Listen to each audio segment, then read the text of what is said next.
Chers Témiscamiens, Témiscamiennes, bienvenue à vos infos Témis, en souhaitant ardemment que vous ayez passé une bonne semaine, une bonne journée, beaucoup d'actualités chez nous. On vous les partage. D'abord, parlons camionnage, les chauffeurs qui devront se former pour la classe 1 dans le but d'améliorer la sécurité routière et de s'assurer de la compétence des conducteurs et conductrices de véhicules lourds. Le ministre des Transports et de la Mobilité durable, Jonathan Julien, qui annonce l'entrée en vigueur dès le 15 décembre, là, c'est pas loin, de la formation obligatoire pour les personnes qui souhaitent obtenir un permis de conduire de classe 1. Afin de répondre à l'exigence, 2 voies seront possibles, soit la réussite du nouveau programme d'éducation à la sécurité routière offert par un prestataire de formation reconnu par la SAC et l'obtention d'un diplôme d'études professionnelles, un DEP, en transport par camion du ministère de l'Éducation du Québec. Les conducteurs et conductrices qui ont déjà un permis de classe 1 valide n'ont pas à suivre la formation obligatoire. Revenons sur le projet de piscine à Ville-Marie. Est-ce qu'il se fera, il ne se fera pas? On travaille fort partout là-dessus. Une mise à jour du projet de complexe des eaux profondes de la piscine régionale au Témiscamingue a eu lieu cette semaine. C'est sûr que nos prochaines démarches vont être beaucoup axées à ce que la MRC embarque, puis qu'on fasse une équipe là-dedans pour pouvoir aller plus loin. Comme nous l'avait dit, il faut que la MRC embarque. En tout cas, ceux qui sont là, je vois des élus aussi dans la salle. La MRC embarque si les municipalités à côté appuient. La MRC ne peut pas prendre une décision seule par rapport à ça. C'est les municipalités qui arrivent. Donc, moi, je vois des gens d'un peu partout. Si les gens disent, ben oui, on en veut un complexe aquatique au Témiscamingue, mais allez au conseil, allez voir vos conseillers, allez voir vos représentants, vos élus pour amener ce jus-là. Nous, on l'a déjà fait, moi et Nathalie, dans le temps, d'aller même rencontrer les conseils pour parler du complexe, puis de regarder les enjeux qu'on a, parce que l'enjeu d'une piscine, Témiscamingue, c'est pas juste avoir de l'eau et qu'on nage. Il y a tout un enjeu de rétention, de ramener du monde, des professionnels ici en région, puis de garder nos gens en forme, autant nos élèves des commissions scolaires, qui présentement, depuis des années, ne suivent plus de cours. Il n'y a plus de cours de natation, à part ceux qui vont à l'extérieur de la région ici pour aller faire suivre des cours.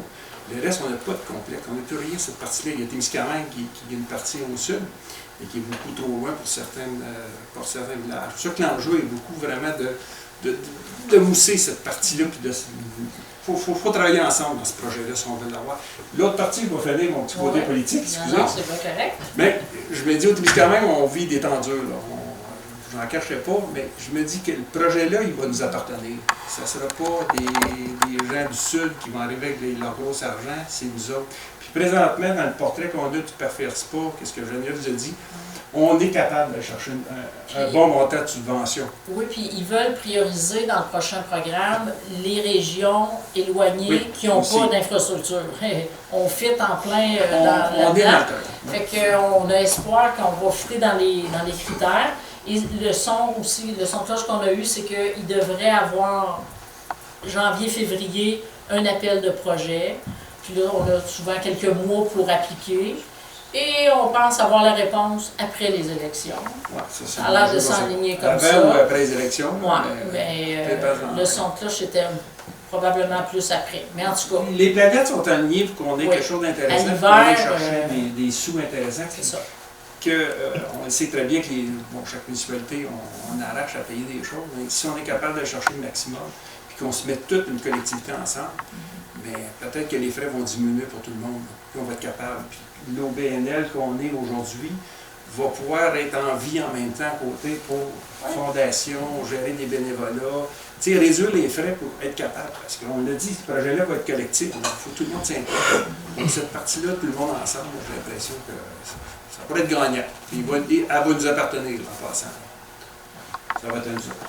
Et la concertation régionale des organismes communautaires de l'Abitibi et du Témiscamingue dévoile une campagne régionale audacieuse, on vous le dit, pour valoriser le travail communautaire. C'est sous le thème le communautaire, c'est plus que tu penses, que la campagne veut faire tomber les mythes entourant le milieu communautaire et à mettre en lumière la force, la pertinence et la fierté des personnes qui y œuvrent à tous les jours à travers des capsules vidéo, des témoignages inspirants et diverses actions de communication. L'initiative veut repositionner le travail communautaire comme un secteur stimulant, humain, essentiel au développement de nos régions. La campagne souhaite modifier la perception du grand public et outiller les organismes pour renforcer leurs pratiques d'attraction, de recrutement et de rétention du personnel. Des images et des extraits de ce regroupement avec notamment Mme Marie-Ève Duclos, coordonnatrice du Croc AT, au Petit Théâtre de Rouyn-Noranda. Écoutez ça attentivement, c'est fort intéressant. Ce lancement de campagne cet après-midi. Je tiens tout d'abord à remercier, à vous remercier pour votre présence, bien sûr, à remercier la présence de nos collaborateurs, les ROC et CDC, qui ont travaillé de concert avec nous pour mener à bien cette campagne-là.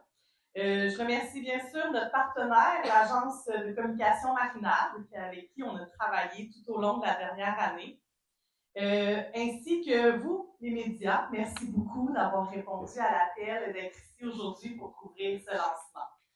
Et en dernier lieu, merci à vous, organismes communautaires, d'être ici. C'est pour vous que ce projet a vu le jour.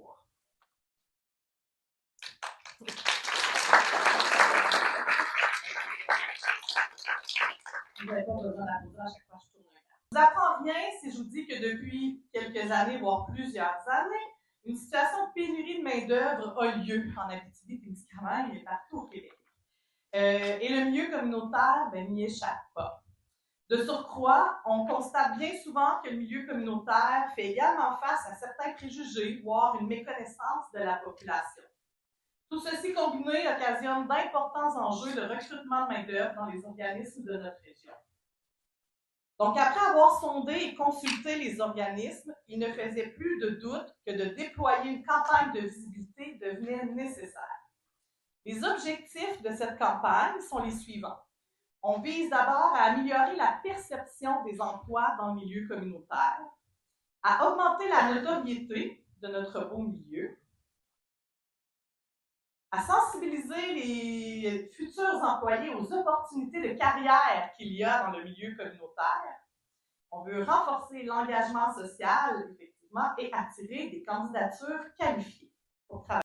Bon, maintenant qu'on sait d'où origine le projet, qui a travaillé et qui l'a soutenu, on va vous présenter le concept de la campagne. Donc, les plus perspicaces d'entre vous auront deviné notre slogan. Le communautaire, c'est plus que tu penses. En cohérence avec nos objectifs, cette campagne vise à faire tomber les mythes entourant notre milieu. Nous avons choisi un concept qui part de préjugés souvent véhiculés face au milieu communautaire.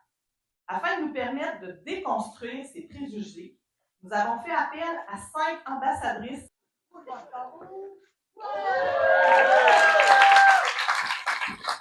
Sur ce, je vais céder la parole à Michael.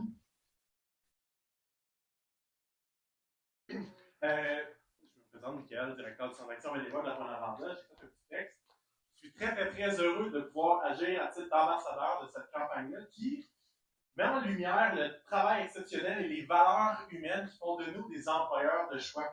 Cette campagne-là, c'est la nôtre. C'est elle qui reflète l'impact réel que nous avons ensemble dans la vie de milliers de personnes. Pour répondre à la question pourquoi le communautaire, j'aimerais répondre que parce qu'ensemble, chaque jour, on fait la différence pour des milliers de personnes. Pour la MSC Témiscamingue.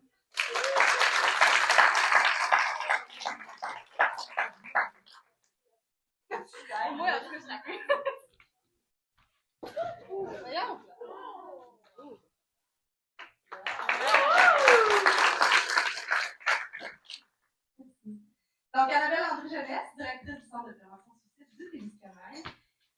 j'ai choisi de faire partie de la campagne d'être ambassadrice, en fait, parce que je crois profondément que ça vaut la peine de mettre en lumière notre travail dans le milieu communautaire, ce qui veut dire pour moi un espace professionnel ouvert pour tous.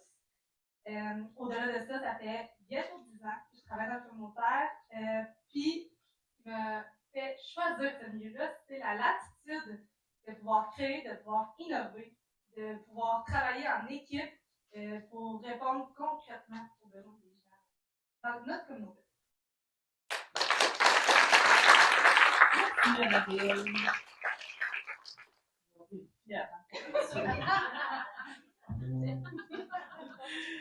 Et c'est jeudi qu'a été lancé l'événement à Rouyn-Noranda. C'est toujours un événement parce que, bon, ça fait 26 ans qu'ils sont là et toujours, ils réussissent à aider les personnes handicapées. Monsieur Éric Beaupré est le président de Technosob et cette année, le président d'honneur du Téléthon de la ressource pour personnes handicapées de l'Abitibi-Témiscamingue. Et au Témiscamingue, ben, c'est Clara Meunier-Gauthier, que vous connaissez, qui est marraine de l'activité qui se tient le 25 janvier 2026. Les coordonnateurs du Témiscamingue sont Étienne Maillet et Mme Josée Roy, que l'on salue. Soyez encore généreux cette année, mesdames, messieurs. Voici ce qui a été partagé lors de cette aventure du Téléthon à Rouyn-Noranda. On peut l'applaudir, ça dépend.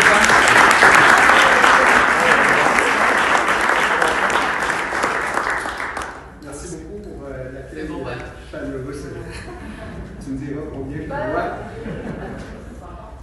Donc, écoutez, au nom de toute l'équipe de la ressource, au nom du conseil d'administration et en mon nom personnel, nous sommes très reconnaissants de votre présence ici aujourd'hui pour célébrer l'annonce du 29e Téléthon de la ressource.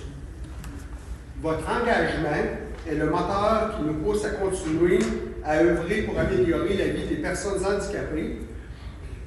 À la ressource, nous sommes déterminés à offrir des services de qualité qui répondent aux besoins spécifiques de nos membres. Grâce à votre générosité et à votre soutien, nous pouvons fournir des ressources essentielles telles que le répit-dépannage, les aides techniques, les transports pour les soins spécialisés, l'adaptation de domicile, l'intégration sociale et les loisirs adaptés. Aujourd'hui, nous voulons annoncer une nouvelle étape importante dans l'histoire de la ressource.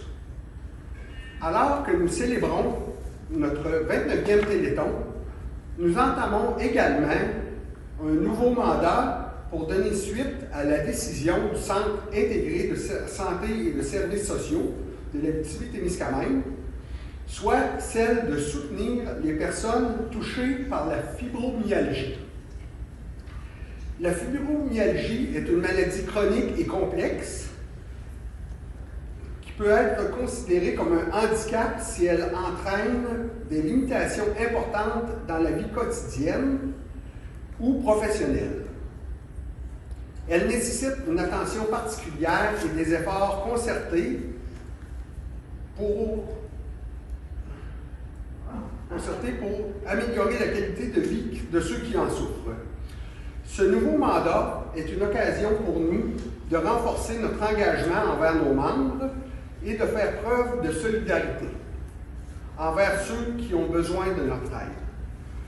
Nous sommes fiers de cette nouvelle étape et nous sommes convaincus que, ensemble, nous pouvons faire une différence positive dans la vie de nos membres. Grâce à votre soutien et à votre générosité, nous pouvons offrir des services essentiels, des programmes adaptés et des initiatives pour aider les personnes handicapées à gérer leurs conditions et à améliorer leur bien-être. Je vous invite à nous rejoindre dans cette belle mission et à partager notre vision d'une société plus solidaire et inclusive. Aujourd'hui, les ressources destinées aux personnes en situation de handicap restent limitées. Alors même que les besoins ne cessent de croître, C'est pourquoi notre Téléthon revêt une importance particulière. Il représente un véritable élan de générosité et d'espoir, permettant de soutenir la recherche, d'améliorer le quotidien des familles et de donner à chacun la place qu'il mérite dans notre société. Il nous permet de répondre aux besoins grandissants de nos membres tout en respectant la grande générosité des gens de la région. La réalisation de cet événement est un beau et grand travail d'équipe.